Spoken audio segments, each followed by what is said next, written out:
दोस्तों super Sunday के दिन पहले चेन्नई तो फिर कोलकाता की धमाकेदार जीत के बाद आईपीएल 2024 के पॉइंट्स टेबल में मचा बवाल। चेन्नई से लेकर कोलकाता और बेंगलोर को मिली सबसे बड़ी खुशखबरी, तो वहीं राजस्थान से लेकर लखनऊ और मुंबई को लगाए 440 वोल्ट का झटका। जी हां दोस्तों, आज जैसे ही पहले चेन्नई ने पंजाब को उनके घर में ही पीटा और फिर कोलकाता ने लखनऊ के मैदान पर अपना परचम लहराया, तो इन दोनों टीमों की ब्लॉकबस्टर जीत के बाद तो पॉइंट्स टेबल का पूरा समीकरण ही बदल चुका है। अब मुंबई ही नहीं बल्कि कई बड़ी बड़ी टीमों के प्लेऑफ से बाहर होने का खतरा भी कई गुना बढ़ चुका है। तो हम आपको इस वीडियो में बताने वाले हैं कि आखिरकार अब कौन सी टीम को कितने मुकाबले जीतने हैं प्लेऑफ में जाने के लिए और कितने प्रतिशत चांसेस उनके बचे हुए हैं। साथ ही साथ हम आपको प्लेऑफ का पूरा गणित भी दिखाएंगे और कैसे सबकी चहेती बेंगलोर और गुजरात अभी भी प्लेऑफ में क्वालिफाई कर सकती है। यह सब कुछ जानने के लिए हमारे साथ अंत तक जरूर बने रहिएगा। लेकिन उससे पहले यदि आप भी चाहते हैं कि आपकी फेवरेट टीम प्लेऑफ में आ जाए तो हमारी इस वीडियो को लाइक और अपनी फेवरेट टीम का नाम दिल से कमेंट बॉक्स में ज़रूर बताएं। तो दोस्तों पॉइंट्स टेबल में सबसे नीचे बात करें तो आईपीएल 2024 की पॉइंट्स टेबल में सबसे निचले स्थान पर या कहें बॉटम पर रोहित शर्मा की मुंबई इंडियंस मौजूद है और बेंगलोर की जीत के बाद अब तो उनका प्लेऑफ का सपना चकनाचूर हो चुका है, यानी मुंबई नॉकआउट होने वाली पहली टीम बन चुकी है। जी हां, आपको बता दें हार्दिक पांड्या की कप्तानी में मुंबई इंडियंस के कुल 11 मुकाबले टीम खेल चुकी है और अब तक मुंबई इंडियंस 3 मैचों में जीत के साथ मात्र 6 अंक कमा पाई है। हालांकि बाकी के 8 मुकाबलों में उन्हें बुरी तरीके से हार का मुंह देखना पड़ा है, जिसके साथ ही मुंबई का रन रेट भी काफी हद तक खराब हो गया है। जी हां, अब मुंबई का रन रेट -0.356 का हो चुका है। यहां से अब मुंबई चाहकर भी केवल 12 अंकों तक पहुंच सकती है, यानी कि अब उनके प्लेऑफ में क्वालिफाई करने की संभावनाएं मात्र 0.0006% रह गई है, जो नामुमकिन ही है। यानी मुंबई फैंस को भी अब अगले सीजन को तैयारी शुरू कर देनी चाहिए। तो वहीं दोस्तों टूर्नामेंट की धमाकेदार शुरुआत करने वाली शुभमन गिल की गुजरात टाइटंस अब 9वें पायदान पर गिर चुकी है, जो उनके लिए किसी सदमे से कम नहीं था।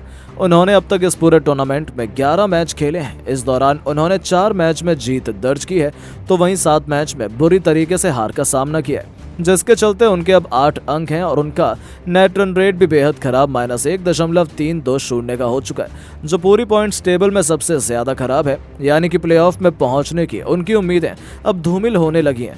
उन्हें भी अपने बचे हुए 3 में से 3 मैच जीतने हैं, जो मैच जीतकर भी वो केवल 14 अंकों तक पहुंच सकती है।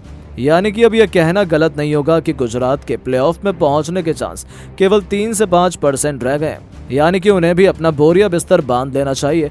तो वहीं दोस्तों चेन्नई से मिली करारी हार के बाद अब पंजाब किंग्स की टीम को भी 440 वोल्ट का झटका लगा और वो 8वें पायदान पर डिमोट हो चुकी है। जी हां, बता दें सैम करन की कप्तानी में उन्होंने भी अब तक आईपीएल 2024 में कुल 11 मैच खेले हैं। इस दौरान उन्होंने भी 4 मैच में जीत दर्ज की है, तो वहीं 6 मैच में करीबी हार का सामना किया है, जिसके चलते उनके भी 8 अंक हैं और -0.187 के रन रेट से पंजाब प्लेऑफ की रेस से ऑलमोस्ट बाहर हो चुकी है, क्योंकि अब वो लगातार बचे 3 मैच जीतकर भी केवल 14 अंकों तक पहुंच सकते हैं।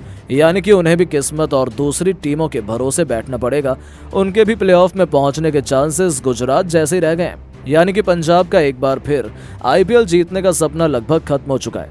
तो वहीं दोस्तों अब 7वें पायदान पर चैंपियन की तरह जिसने सबसे लंबी छलांग लगाई है वो है सबसे चहेती बेंगलोर, जिन्होंने लगातार अपने पिछले 3 मुकाबलों में धमाकेदार जीत अर्जित कर अपनी प्लेऑफ की उम्मीदों को पंख लगा दिए। इस समय बेंगलोर की टीम टोटल 11 मुकाबले सीजन में खेल चुकी है, जिनमें उन्हें 4 मैचेस में जीत मिली है। बाकी के 7 मुकाबलों में उन्हें बेहद शर्मनाक तरीके से हार का सामना करना पड़ा है।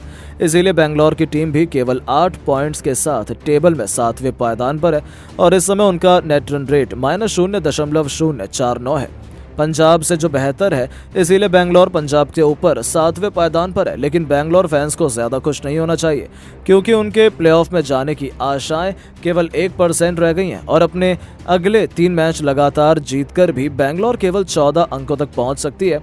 मतलब अभी भी अपने तीनों मैच जीतने के साथ साथ उन्हें दूसरों पर डिपेंड रहना पड़ेगा। यानी कि आसान शब्दों में कहें तो हमेशा की तरह बेंगलोर को तो इस बार भी आईपीएल ट्रॉफी का सपना भूल जाना चाहिए। तो वहीं दोस्तों ऋषभ पंत की दिल्ली की क्रिकेट टीम अब 6ठे पायदान पर प्रमोट हो चुकी है। ऋषभ पंत की कप्तानी में वो अब तक इस टूर्नामेंट में 11 मुकाबले खेल चुके हैं, जिसमें उन्हें 5 मैचेस में जीत मिली है। बाकी के 6 मुकाबलों में बुरी तरीके से हार का सामना करना पड़ा है। और अब दिल्ली की टीम 10 मैचों में मिली 5 जीत से कमाए 10 अंक के साथ छठे पायदान पर मौजूद है। उनका नेट रन रेट भी -0.442 के साथ काफी हद तक खराब हो चुका है। और अब दिल्ली को भी 16 अंकों तक पहुंचाने के लिए लगातार 3 में से 3 मैच जीतने हैं, यानी कि अब उनके लिए प्लेऑफ में पहुंचना काफी मुश्किल हो चला है और केवल 30% की संभावना उनकी शेष रह गई है। हालांकि यहाँ से दोस्तों पॉइंट्स टेबल काफी पेचीदा और मुश्किल हो जाती है, जहां से थोड़े थोड़े रन रेट के अंतर से टीमों की पोजीशन निश्चित हुई है और कांटे की टक्कर सबके बीच देखने को मिल रही है। जी हां, अब नीचे की 5 टीमों के बाद टॉप की 5 टीमों के बारे में बात करें तो नंबर 5 के पायदान पर धोनी के चेले केएल राहुल के लखनऊ सुपर जायंट्स चैंपियन की तरह विराजमान है, जिन्हें कोलकाता के खिलाफ मिली हार से तगड़ा नुकसान हुआ और वो तीसरे से सीधा 5वीं पोजीशन पर डिमोट हो चुके हैं। केएल राहुल की कप्तानी में खेले गए 11 मैचों में उन्हें 6 मुकाबलों में धमाकेदार जीत मिली, वहीं 5 मैचेस में उन्हें शर्मनाक हार का सामना भी करना पड़ा है, जिसके चलते उनके 12 अंक हैं और इस बीच इनका नेट रन रेट भी -0.371 का हो चुका है, यानी कि 98 रनों से हार के बावजूद लखनऊ भी प्लेऑफ की बहुत बड़ी दावेदार नजर आ रही है। उन्हें बाकी बचे हुए 3 मैचों में से केवल 2 जीतने हैं, यानी कि कहीं ना कहीं उनकी प्लेऑफ में पहुंचने की संभावना 70% से भी ज्यादा नजर आ रही है। तो वहीं दोस्तों चेन्नई और कोलकाता की जीत से अब हैदराबाद की भी घंटी बज चुकी है और हैदराबाद अब चौथे पायदान पर आ चुकी है, जो उनके लिए किसी सदमे से कम नहीं था। आपको बता दें हैदराबाद ने भी अब तक पैट कमिंस के कप्तानी में टोटल 10 मैच खेले हैं। इस दौरान उन्होंने 6 मैच में जीत का डंका बजाया है, तो वहीं 4 मैच में हार का सामना किया है, जिसके चलते उनके 12 अंक हो चुके हैं। इस दौरान हैदराबाद की टीम का नेट रन रेट पॉजिटिव में 0.072 का हो चुका है। यही कारण है कि लखनऊ उनसे नीचे है और हैदराबाद 12 अंक होने के बावजूद भी उनसे ऊपर चौथे नंबर पर आ गई है, यानी कि हैदराबाद भी 70% से ज्यादा की उम्मीद के साथ प्लेऑफ में क्वालिफाई करने की बड़ी दावेदार है। तो वहीं दोस्तों अब जिसे सबसे ज्यादा फायदा हुआ है वो है तीसरे पायदान पर चैंपियन की तरह नंबर 3 के पायदान पर कब्जा जमाने वाली महेंद्र सिंह धोनी की चेन्नई सुपर किंग्स, जिन्होंने एक लंबी छलांग लगाई और 5वें पायदान से सीधा तीसरे नंबर पर प्रमोट हो चुके हैं। इस दौरान चेन्नई की टीम ने 11 मैचेस खेलकर 6 मैच में धमाकेदार जीत दर्ज की है, तो वहीं 5 मैच में करारी हार का सामना किया है, जिसके चलते उनके भी 12 अंक हैं। हालांकि इस बीच चेन्नई की टीम का नेट रन रेट पॉजिटिव में 0.700 का हो चुका है और बराबर अंक होने के बावजूद चेन्नई ने हैदराबाद और लखनऊ को पीछे छोड़ दिया है, यानी कि चेन्नई की टीम इस बार भी आईपीएल चैंपियन बनने की बड़ी दावेदार है और चेन्नई भी प्लेऑफ की 80% से भी अधिक की दावेदार बन चुकी है। हालांकि अभी भी 16 अंकों तक पहुंचने के लिए उन्हें बाकी बचे हुए 3 मैचों में से 2 जीतने हैं और यदि इनमें से एक बार भी चेन्नई फिसली तो उनका प्लेऑफ का सपना मुश्किल में फंस सकता है। वहीं दोस्तों आपको बता दें नंबर 1 बनने की जद्दोजहद के बीच कोलकाता ने अब राजस्थान को सबसे बड़ा झटका दिया और कोलकाता की जीत से राजस्थान की क्रिकेट टीम इस सीजन में पहली बार नंबर 1 की पोजीशन से नंबर 2 की पोजीशन पर गिर चुकी है, जो हर किसी के लिए हैरानी की बात थी।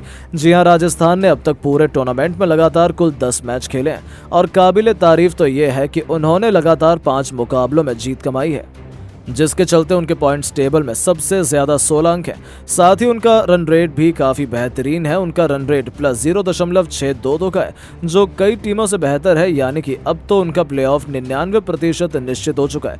तो वहीं दोस्तों फिर आती है टेबल टॉपर या कहें आईपीएल 2024 की नंबर 1 टीम। तो नंबर 1 की गद्दी पर बेताज बादशाह की तरह मौजूद है कोलकाता की क्रिकेट टीम, जो कि लखनऊ को पीट कर एक ऊंची छलांग लगाते हुए अब एक सीधा नंबर 1 की पोजीशन पर कब्जा जमा लिया है। जी हाँ, बता दें गंभीर को कोलकाता ने अब तक इस टूर्नामेंट में टोटल 11 मुकाबले खेले हैं। इस बीच उन्होंने लाजवाब प्रदर्शन करते हुए अपने 8 मैचों में जीत का परचम लहराया है और 3 मैचों में उन्हें हार का सामना करना पड़ा, जिसके चलते उनके 16 अंक हो चुके हैं। इस बीच कोलकाता की टीम का नेट रन रेट पॉजिटिव में 1.453 का हो चुका है और उन रेट के अंतर से कोलकाता ने पहली बार राजस्थान को पीछे छोड़ते हुए नंबर 1 की पोजीशन पर कब्जा जमाया है। यानी कि दोस्तों देखा आपने कैसे आधे से ज्यादा आईपीएल बीत जाने के बाद भी अभी भी केवल एक टीम प्लेऑफ की दौड़ से बाहर हुई है, यानी कि टूर्नामेंट तो कांटे का हो रहा है। तो वहीं इसके बाद अब ऑरेंज कैप की लिस्ट की बात करें तो लॉन वॉरियर की तरह बेंगलोर की जिम्मेदारी अपने कंधों पर उठाने वाले विराट कोहली अब सबसे ऊपर ऑरेंज कैप के अपने सिर पर सजा चुके हैं, जिन्होंने 11 मैचों में कुल 542 रन बनाए हैं।